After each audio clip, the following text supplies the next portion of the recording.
China is willing to lift its ban on some Taiwanese exports, but Taiwan's ruling party is suspicious of Beijing's intentions. I'm Bing Wang for TaiwanPlus, and I'm here at the country's main international airport with a report on the Taiwanese search and rescue team returning from Turkey. Taiwan is running low on essential medicines. I'll be looking at how pharmacies here are coping. Plus, I've come to Taiwan's rural Pingdong County to find out how Indigenous activists are fighting for the rights they say Taiwan owes them.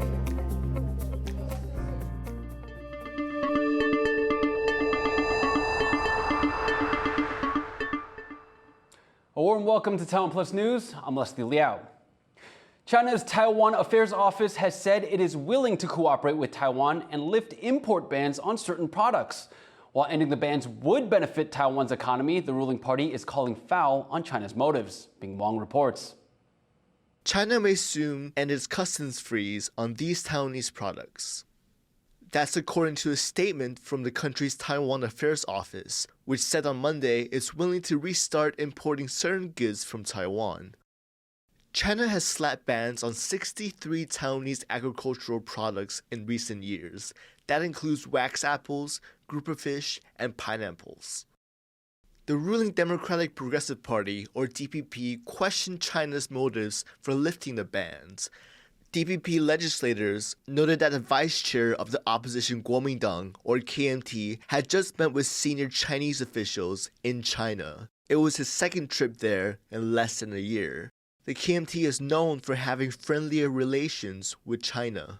夏立言副主席去的时候呢，讲得很好听，然后把这个功劳就做给国民党或是所谓的这个非绿的这些政党。但是过了一阵子以后呢，如果有出状况，然后又推给民进党，我想这样子这个两手跟分化的统战策略呢，国人不应该忽视。 China's United Front strategy involves networks of groups or people used by the Chinese Communist Party to advance its goals around the world, including unification with Taiwan. The KMT responded to the DPP's criticism, saying China's move is not political. Instead, it will help farmers and fishers. 夏副主席这一趟中国大陆之行，农渔民的困境，也反映给当地的主管机关。假设有这么好的一个结果，我们表达欢迎之意，希望中国大陆经济归经济，政治归政治。 Taiwan's Mainland Affairs Council says it's willing to cooperate with China in removing the bans, but it's cautioned China not to use economic and trade measures as a tool to impose its will on Taiwan. As Naya Zhou and Bing Wang for TaiwanPlus. To find out more about the broader impact of the import bans, our reporter James Chater spoke with Gary Ng, an analyst with Natixis Research in Hong Kong.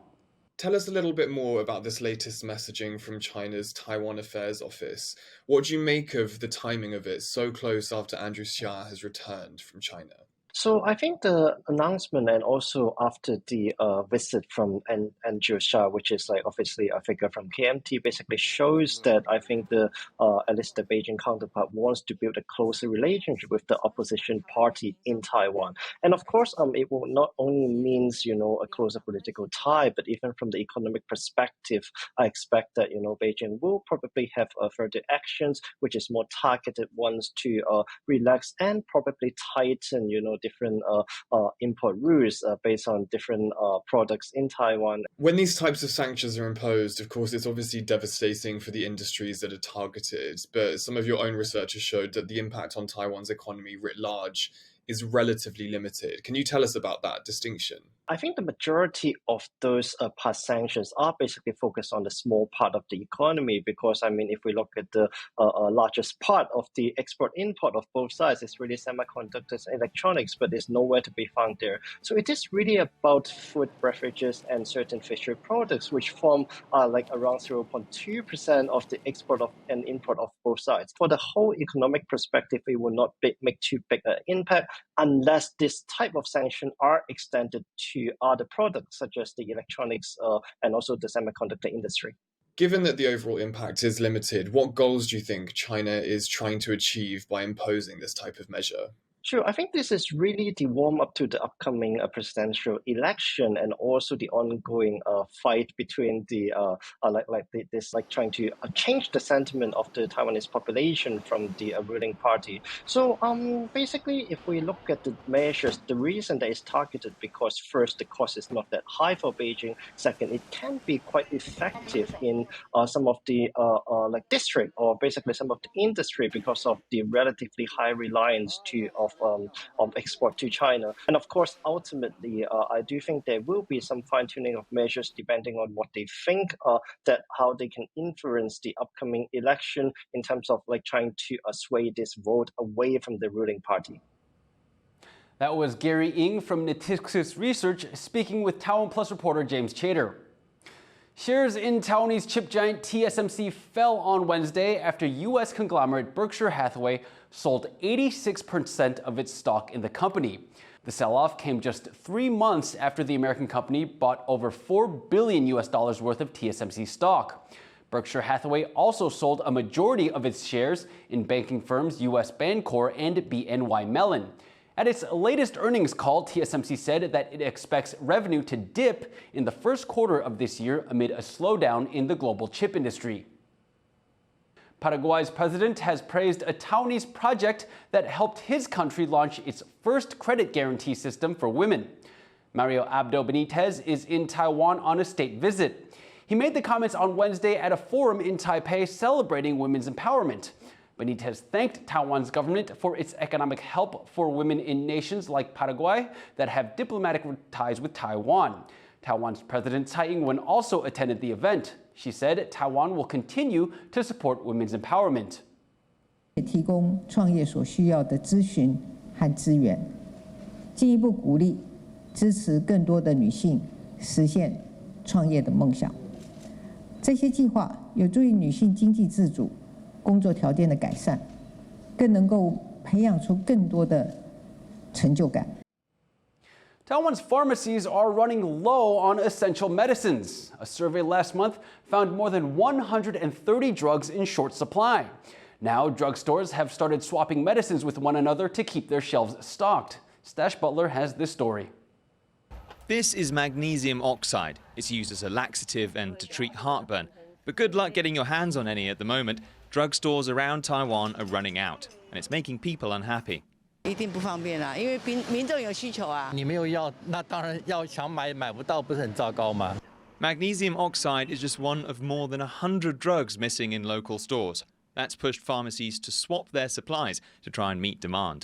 职业30年来前所未见，大概从去年下半年开始就出现这个蛮严重的一个缺货现象。以药易药，这个就是说，因为我们药没有的话，要服务病患，所以就跟同行去调货。 Many of the medications that drugstores like this say they're running low on aren't specialist drugs, they're essential medicines like painkillers, anti-inflammatories and antibiotics. And the Health Ministry says that production is still struggling to catch up from when Taiwan cut its COVID-19 restrictions last year. They say they're looking to boost supply, even out distribution and help drugstores like this report shortages faster. 下半年呢，可能疫情也比较解封了，所以呢，突然下单量增加，以至于他们也缺工，所以一下子比较没有办法赶上生产。经过这1-2个月的努力，他们已经增加了产能，那也在供货当中，所以呢，目前诊所、医院或者是药局也都可以在慢慢的恢复稳定的供需。 Taiwan is not alone when it comes to medicine shortages. Many European countries are running low too. Drug makers say they can't afford to make more because their costs have gone up, but the price of medicines is fixed. Taiwan will set its own prices for this year in April. Authorities here will be hoping they can cut costs for consumers without impacting supply. Andy Xue and Stash Butler for TaiwanPlus. Taiwan's search and rescue team returned home on Wednesday afternoon. They were in Turkey to help with rescue and relief efforts. Taiwan has worked vigorously to help victims affected by the Turkey and Syria earthquakes. TaiwanPlus reporter Bing Wang was at Taiwan's main international airport when they returned. After 9 days, the Taiwanese search and rescue team has finally returned back from Turkey.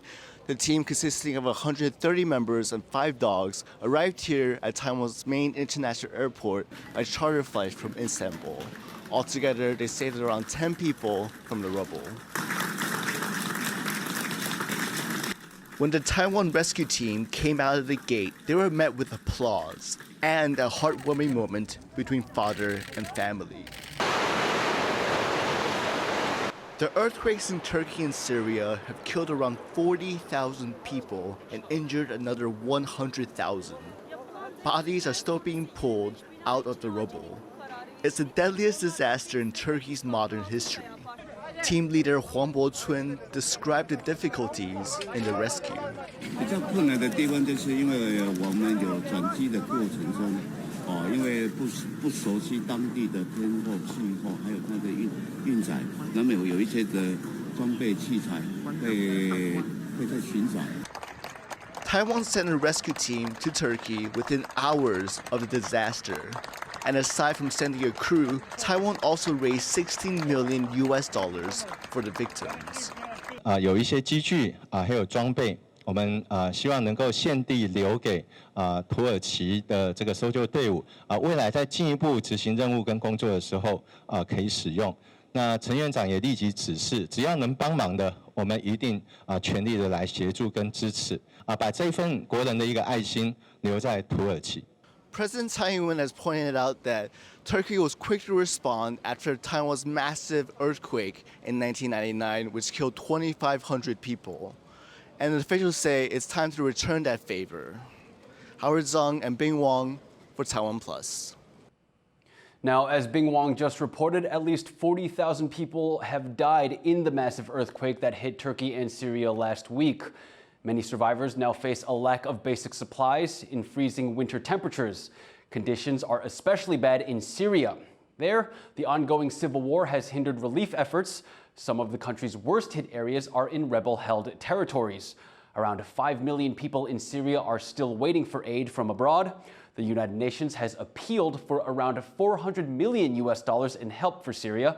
That would include 3 months' worth of shelter, healthcare, food, and protection for displaced Syrians. The Macadel are an indigenous group in Taiwan's southern area. They were stigmatized for decades and are now trying to showcase their culture after years of hiding it. Luis Want has this report.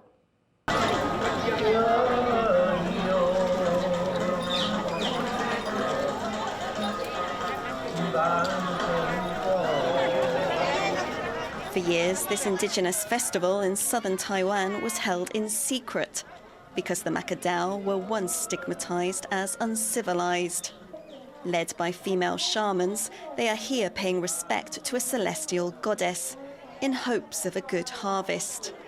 The festival is also a reminder of the Macadel's matriarchal past, lost because of Han Chinese influence. 像这样的祭典，其实对我们来讲，已经是在当代的我们的主流社会当中，少数一个能够让我们所有人聚集起来，而且不同的部落之间，来自马卡道族的不同部落，我们能够在这个机会里面重新去认知到，重新去体会到我们作为马卡道人。 The festival takes place in the village of Gabolong in Taiwan's rural Pingdong County. The Macadel migrated here from the lowlands around Kaohsiung City after an influx of Han Chinese in the 19th century. The government says, along with a few other groups, the Macadel have since assimilated with Han Chinese, so they're unable to claim indigenous rights. But activists say these groups faced pressure under Taiwan's former authoritarian regime to hide their differences. Now they want to be seen. In their fight to revitalize their culture, the Macadel have been holding this festival in public for almost 30 years, so they can pass on their traditions and garner support for their official recognition. Their struggle has just been given a boost. A decade-long legal battle has resulted in Taiwan's constitutional court paving the way for the Macadel and about 9 other lowlands groups to get official indigenous status. That should bring subsidies and social welfare benefits, but it's up to the government to work out the details. Representatives from other unrecognized groups are here too, including university professor Chunting Ganai from the Babuza in Taiwan's central Nantou County.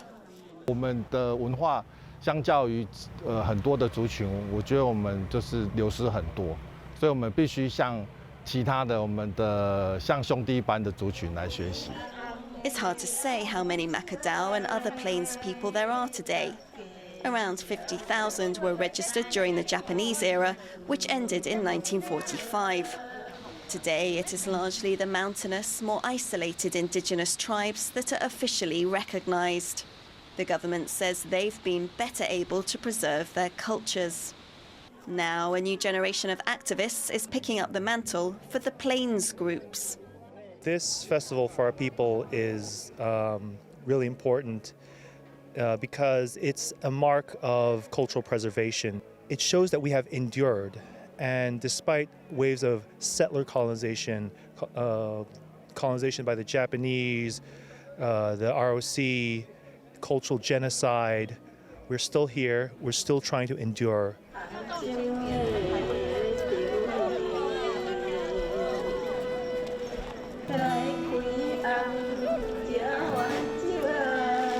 This festival ends with villagers drinking rice liquor and holding a feast for good fortune.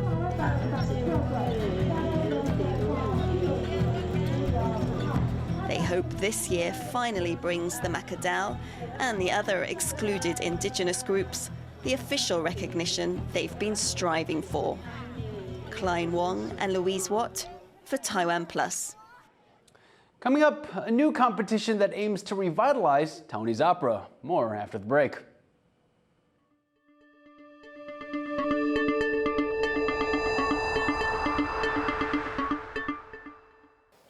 I'm Liao for TaiwanPlus here in Taichung City. For more stories from Taiwan and around the world, go to TaiwanPlus.com and download the app.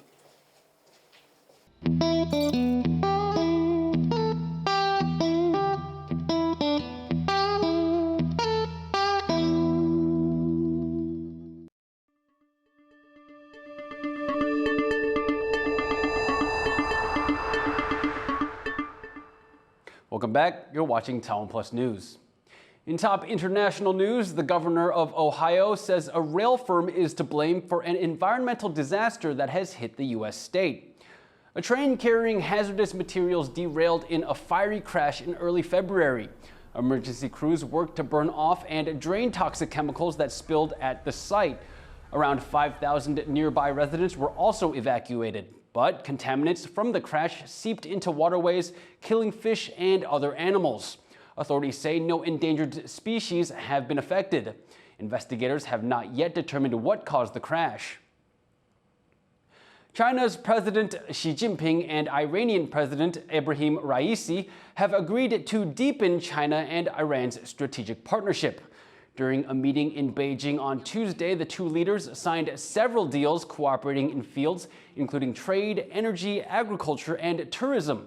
The meeting comes at a time when both China and Iran are under pressure from Washington. The U.S. has sanctions on Iran over its nuclear program, and China is dealing with strict U.S. export controls targeting its chip industry. It is Raisi's first trip to China and the first by any president of Iran in 20 years. Large Chinese boats have caused a stir in recent years by approaching and sometimes entering Taiwan's waters to dredge sand. Now, Taiwan says the cost of confiscating and auctioning these dredgers is very high, and it's considering other options for them, as Louise Watt reports. This video, taken last year, is of Taiwan's Coast Guard boarding a Chinese sand dredger that was illegally pumping sand in Taiwanese waters. Chinese crew members were later sentenced to prison or probation. But almost a year after being impounded, the dredger is still docked at a harbour in Kaohsiung, racking up a hefty maintenance bill. 没有运行的话，它里面可能会有一些自然的进水，那容易造成锈蚀的这个状况，所以它就要定期去做抽水或者是发动的一个动作，都会对我们的这个保管单位会有一些压力。Chinese dredgers that are seized by Taiwan are usually auctioned off. But a boat that takes some 2 years to sell can cost Taiwan more than $160,000 in maintenance. Now, Taiwan's new Minister for Maritime Affairs is suggesting impounded dredgers could be used for military target practice or artificial reefs. 现有的法令工具，包括说留置作为公用、无偿作为公用，或者是废弃，这两个法律工具，我们有必要的话是可以动用。 Chinese sand dredgers are a common sight in waters around Taiwan's Matsu Islands, which are close to China's shores. At their peak in 2020, there were as many as 200 dredgers a day, with some legislators suggesting they were part of China's pressure campaign against Taiwan, which it sees as part of its territory and has vowed, if necessary, to take by force. But Matsu only has space to impound 2 dredgers. A politician for Taiwan's ruling Democratic Progressive Party says dealing with the dredgers in other ways would be welcome, but not necessarily easy. We have to remember that these are ships on a scale of 2,000-ton class ships. So there are many complications involved, whether we want to use them as military target practice ships, or we want to use them as artificial reefs for environmental conservation. There is indeed a large amount of planning and financial resources involved. While there are fewer Chinese dredgers now than at their peak, they are still vexing Taiwan's authorities. Damon Lin and Louise Watt for TaiwanPlus. Taiwan is set to reopen to individual visitors from Hong Kong and Macau next week. It's the latest step toward a full post-pandemic reopening of Taiwan's borders. John Van Trieste reports on how the tourism industry is reacting. In this Taipei shopping district, a glimmer of post-pandemic hope. Ximending is a tourism hotspot that was hit hard by COVID-19 border closures. But from Monday, some of the area's most active shoppers, visitors from Hong Kong and Macau, will be allowed back into Taiwan without having to join a tour. Shopkeepers here are staying cautiously optimistic. 我们也是很期待，可是有报的话是不敢说很大的希望，至少有一点希望来讲的话，对我们讲都是很好。 Before the pandemic, Hong Kong and Macau were among Taiwan's biggest sources of visitors. Roughly 1.8 million came to Taiwan in 2019, putting the two cities ahead of other major markets like South Korea. They became especially important when the Chinese mainland barred its citizens from solo travel to Taiwan in August that year. 陆客这些不能来之后，又因为疫情关系，所以这几年台湾的观光业是非常的惨淡。当然，这个新闻发布之后，我们很希望它尽速能够成型。 But in some tourist areas outside big cities, there are questions about whether Taiwan has the infrastructure it needs to welcome these visitors back. 人都是从台北、桃园或是高雄进来，但是我们的南回、北回，交通铁路的要订票不是那么容易。And in Ximending, there's a feeling their return is a bit too late for some. 撑下来的话，几乎都是老店。你如果新进来的店，几乎已经都全部都收光。 This means the full reopening to visitors from Hong Kong and Macau may be just one step in what could be a long recovery. Leon Lien and John Van Trieste for TaiwanPlus. Taiwan's National Center for Traditional Arts is holding its first ever Taiwanese opera competition. The event seeks to promote this cultural treasure as well as Taiwan's Hokkien language. Yu Jing Huang has the story.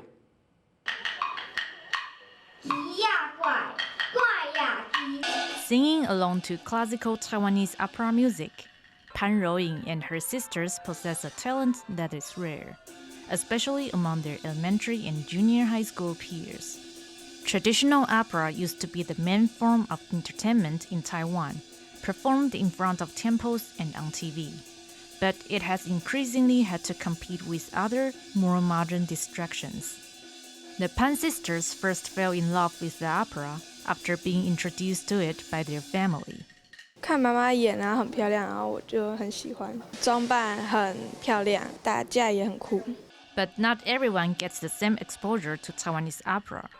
To help revive interest in this traditional performance art, the National Center for Traditional Arts is launching a competition with prizes totaling around $115,000 US. Professional makeup and costumes are not required to enter.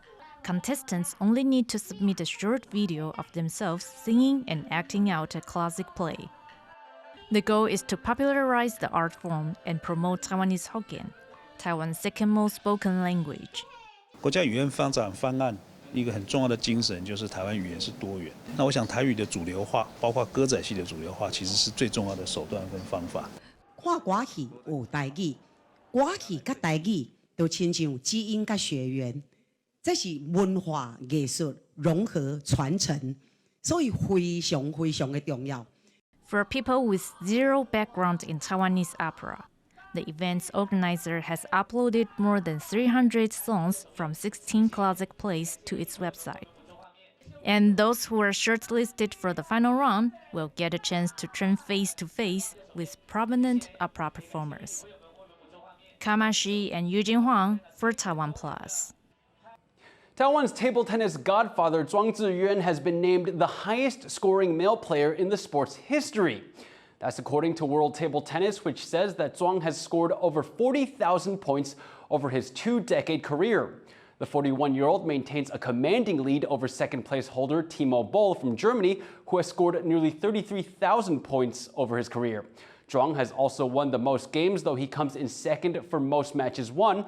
First place in that category belongs to China's Ma Long, but Zhuang trails Ma by fewer than 10 matches.